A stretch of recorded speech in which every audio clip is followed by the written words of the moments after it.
Okay, तो जो sigma x और सिग्मा वाई जो मैं फॉर्मूला था, तो जब हम लोग इसको पहले मिटा देते हैं मैं। तो जब हम लोग इस चीज को यहाँ पे इस्तेमाल किए थे, ये कैसे हुआ था कि ये असल में शुरुआत में ऐसा था शाफ्ट, जब यहाँ पे रिएक्शन दे दिए, यहाँ लोड दे दिए, तो इसकी वजह से ऐसा बन गया। तो W इज जो लोड अप्लाई किए हुए हैं, तो सिर्फ ये सिंगल लोड तो नहीं है, ये दोनों रिएक्शन भी था, इस सबके चलते ये बीम बेंड हो गया। जब बेंड हुआ तो बेंडिंग स्ट्रेस पैदा हुआ, और जब बेंडिंग स्ट्रेस पैदा हुआ तो इस पार्ट में कंप्रेसिव स्ट्रेस लगा, इस पार्ट में टेंसाइल स्ट्रेस लगा, जो कि एक तरह के एक्सियल स्ट्रेस का काम कर रहा है। चाहे हाँ कोई एलोंगेट करेगा, चाहे कोई कंप्रेसिव करेगा, ये दोनों मसला हो सकता है। तो जब भी होगा मेरा एक्स के एलोंग यहाँ पे काम कर रहा है। तो फाइनल जब इस इक्वेशन पुट करेंगे, मैक्सिमम प्रिंसिपल स्ट्रेस कितना पैदा हुआ, तो सिग्मा 1, सिग्मा एक्स का वैल्यू हो गया 32 m पाई डी का पावर 3, सिग्मा वाई का value 0/2 under root sigma X में सिग्मा वाई बाई 2, तो कितना हो गया 32 m पाई डी क्यू बटा 2 है, तो बटा 2 का स्क्वायर प्लस टाउ कितना था 16t and pi D Q. तो सॉल्व करके देखते हैं कितना आ गया। सिग्मा 1 ये कट गया तो 16 m pi D Q, very very important equations. उसके बाद ये भी कट गया 16, तो 16 m, सो यहाँ पे स्क्वायर होगा डी क्यू का square and 16t and pi D का स्क्वायर। कुछ और हम इसको छोटे फॉर्म में ले आ सकते हैं, हाँ बिल्कुल आ सकते हैं। तो वो हम लोग धीरे धीरे अब गेट के इक्वेशन की तरफ भाग, जो गेट में क्वेश्चन पूछा हुआ ये सब चीज है। पाई डी क्यू, इसमें से कॉमन क्या निकल जाएगा 16 pi D Q under root m square N plus T square. Okay, फिर अगेन कुछ और हम इसको ला सकते हैं, हाँ ला सकते हैं। तो मैक्सिमम प्रिंसिपल स्ट्रेस हो जाएगा 16 pi D Q under root m square plus T square. अब ये क्वेश्चन किसके लिए यूजफुल है, जवाब होगा ये क्वेश्चन है फॉर शाफ्ट। ठीक है, रिमेंबर जब इसमें बेंडिंग भी लगेगा और दूसरा इसमें टॉर्क भी लगेगा। बेंडिंग के चलते bending stress, okay sigma B, और टॉर्क के चलते शियर स्ट्रेस, ये हो गया इसके अंदर पैदा होगा, जो कि हमने किया। आप बताओ कि मैक्सिमम शियर स्ट्रेस कितना पैदा होगा इसमें। इसका फॉर्मूला क्या चीज होता है, sigma X sigma Y X minus sigma Y का whole square plus tau square. इसमें तुम पुट करो तो क्या रिजल्ट आएगा तुम्हारा, रिजल्ट ऐसा आएगा 16 pi D Q under root M plus T square, ये तुम्हारा आएगा टी मैक्सिमम। Yes sir. याद रखना है ये यूज तभी होगा, मैं जो हम लोग जो फॉर्मूला है ये हम इसको यूज में लाए हैं आफ्टर यूजिंग। हम किसका यूज किए, शाफ्ट का। तो शाफ्ट किसने बनाया, टाटा कंपनी ने बनाया। टाटा कंपनी सिर्फ शाफ्ट बना के दे दिया, अब उसको हम यूज किए गाड़ी के एक्सल में। तो गाड़ी में जब एक्सल यूज किया तो गाड़ी घुमा भी, इसके लोड भी लगा, तो बेंडिंग भी हुआ, टॉर्क भी हुआ, तब ये इसके सामने ये चीज पैदा हुआ। लेकिन टाटा जब बनाया तो टाटा बनाने से पहले क्या किया, इसके ऊपर टेस्ट किया। कौन सा टेस्ट किया, टेंशन टेस्ट किया। टेंशन टेस्ट करके क्या रिजल्ट मारा कि जो इसके अंदर आपको कुछ भी करना कीजिए, लेकिन याद रखना चाहिए कि इसके अंदर जो मैक्सिमम स्ट्रेस पैदा होगा वो सिग्मा एक्स बाई 2 से ज्यादा नहीं होना चाहिए, ये हमें अपना याद रखना है। ठीक है ना। तो इसके वैल्यू से इसके ऊपर से वैल्यू हमको एक्सीड नहीं होना चाहिए, अदरवाइज में डिजाइन टूट जाएगा। अब जानना है कि सिग्मा एक्स, अब हम थोड़ा सा अब जाते हैं अपने बात पे जो हमारा आगे का खेल था। अरे जाओ ना जल्दी जल्दी ऊपर।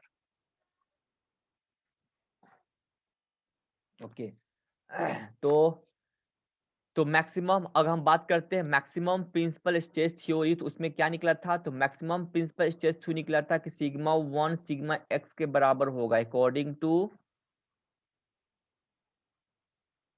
मैक्सिमम प्रिंसिपल स्ट्रेस थ्योरी, जिसका नाम है रैंकिन थ्योरी बोलते हैं। तो sigma 1 equal to sigma X हो जाता है। तो मतलब चला कि इस फॉर्मूले में हम लोग पुट कर सकते हैं कि मैक्सिमम जो सिग्मा एक्स था इसके जगह पे यहाँ पे पुट कर सकते हैं सिग्मा 1/2,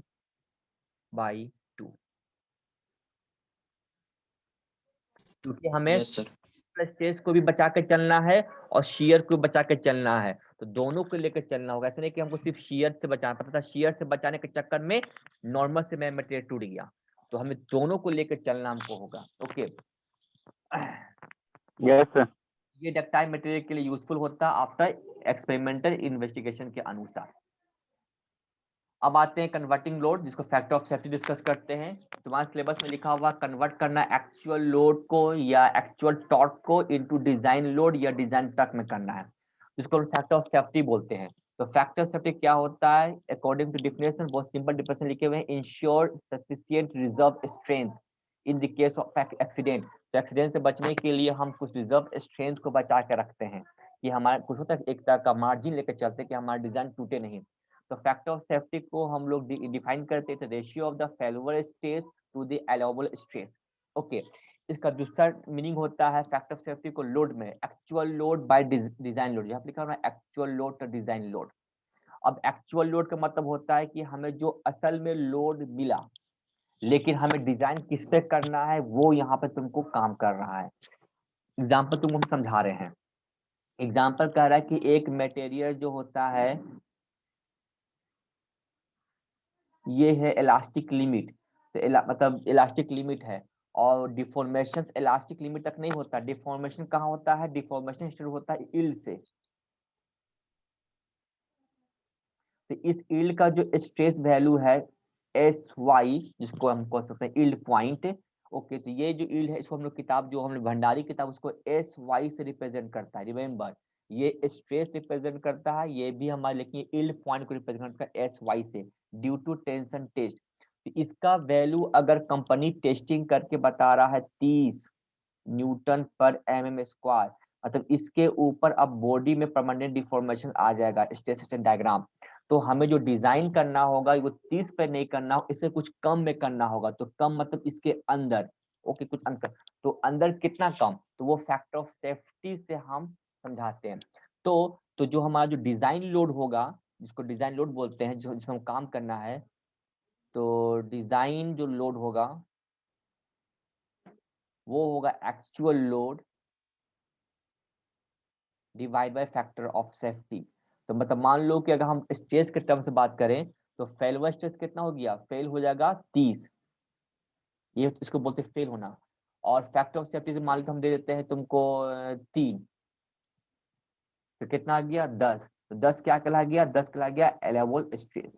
तो क्योंकि अलेबल स्ट्रेस का जो फॉर्मूला यहाँ पे मेरा निकल जाता सिंपली है, तो अलेबल स्ट्रेस का फॉर्मूला हो गया फेलवर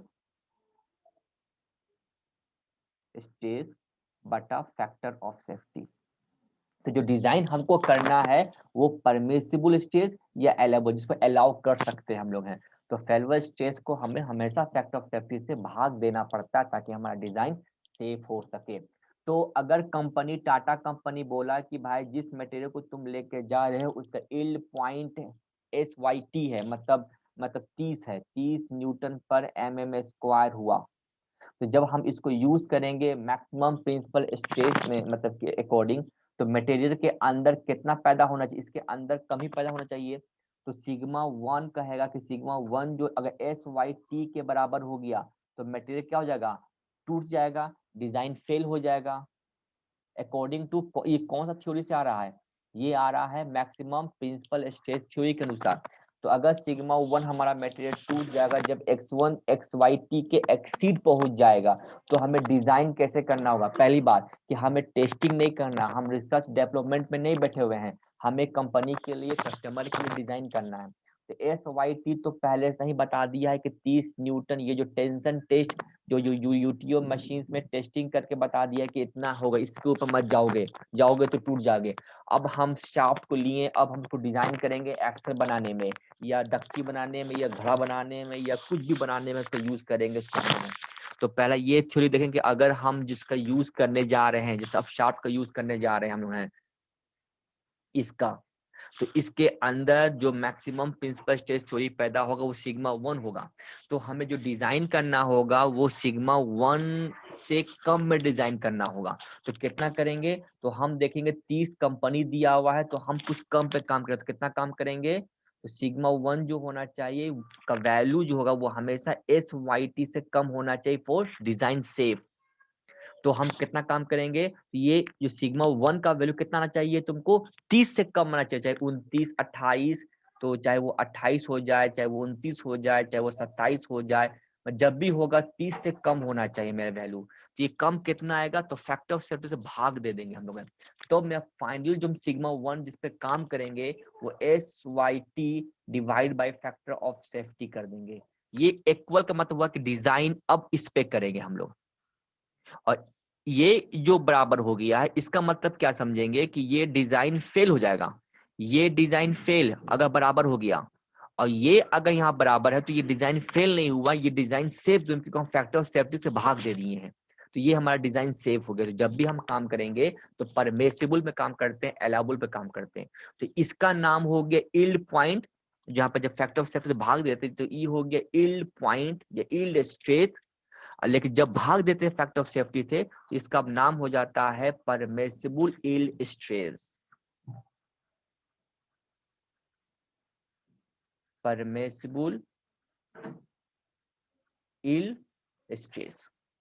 तो ये दोनों में कंफ्यूज नहीं करना है। एक हुआ यील्ड स्ट्रेस जो कि सिर्फ SYT कहा, जब फैक्टर ऑफ सेफ्टी से भाग दे दिए तो चला गया परमिसिबल यील्ड स्ट्रेस। तो परमिसिबल यील्ड स्ट्रेस पे ही वो काम करना है, जिसका वैल्यू 30 से कम आएगा, 25 20 30, वो फैक्टर ऑफ सेफ्टी से हम भाग देते हैं।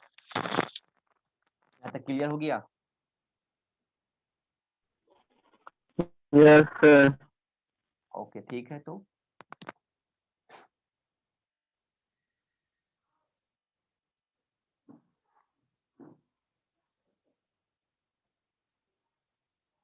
जब क्लियर हो गया, इसका मतलब ये हो गया कि परमिसिबल सिग्मा 1 हमको SYT by factor of safety से भाग देना है। Very good, important. तो देयरफॉर टाउ मैक्सिमम तब कितना होना चाहिए? तब मेरा वो सिग्मा 1 होता है बाय 2 होता है सेफ्टी के लिए, मतलब कि इतना अगर आ गया तो टूट गया, इतना आ गया तो टूट गया। तो हम नहीं टूटना चाहिए तो क्या करेंगे? सिग्मा 1 के ये पुट कर देंगे हम लोग हैं, तो क्या निकलेगा? SYT by 2 and factor of safety. ये हो गया डिजाइन के लिए, ये हो गया टूट जाएगा, ये सही है, ये डिजाइन के लिए सही है। ठीक है। और सिग्मा 1 इक्वल टू SYT, ये क्या हो जाएगा? टूट जाएगा, फेल हो जाएगा। ओके। तो बस आवाज बहुत कट रहा है आपका सर। अच्छा, कट रहा आवाज बहुत?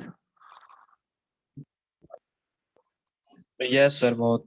यस सर, कट कट के बहुत ज्यादा आ रहा है। तो ठीक है, तब हम फिर क्लास को यहीं पे ऑफ करते हैं। क्या करते हैं फिर नेक्स्ट हम देखते हैं कि मौका मिलेगा, जैसा तुम अगर तुम लोग को टाइम मिलेगा आज के दिन कि सर क्लास खाली जा रहा है, तो फिर हमको मैसेज कर दोगे, ताकि जो आज का टॉपिक है कम से कम वो हम कवर कर दें। Okay sir. सर इसको भी थोड़ा रिवीजन करवा दीजिएगा फिर से। हाँ ठीक है। देखो पोस्ट यस सर, बहुत आवाज कट गया तो। हाँ हाँ, क्वेश्चन पूछो। जैसे रिवीजन, जैसे हमको अब रिवीजन किसको बोलते हैं ये नहीं, अब तुम क्वेश्चन पूछोगे तो हम जाके फिर से उस चीज को वहां से उठा के लाएंगे। ठीक है ना? तो क्वेश्चन पूछो तुम लोग हमसे कि सर ये चीज वो कहाँ से आया, ताकि हम फिर रिवीजन करें। अभी वक्त है, अभी चैप्टर 1 डिस्कस कर रहे हैं, तो अभी ये बहुत सा चीज, इसलिए हम सारा चैप्टर जो क्वेश्चन आने वाला है उस सभी को हम अभी यूज कर रहे हैं। याद करना, ये सब इक्वेशन तुमको अभी नहीं पढ़ना चैप्टर 1 में, ये सब को चैप्टर वाइज पढ़ना था। तो हम सभी इक्वेशन को एक ही बार हम तुम्हारे सामने रख दे रहे हैं ताकि बार बार रिवीजन हो सके। जब चैप्टर में घुसेंगे तो फिर इसको रिवीजन करेंगे, तो तुम्हारे दिमाग में बार बार चीज रिवीजन होता चला जाएगा। इसलिए इस सब क्वेश्चन को एक बार यूज कर दे रहे हैं। तो ओके ठीक है, तो हम जैसा होगा बताओगे हमको, फिर हम क्लास को ये हम करेंगे हम। ठीक है सर। Okay sir. स्क्रीनशॉट भेज दोगे attendance. Thank you sir. Okay.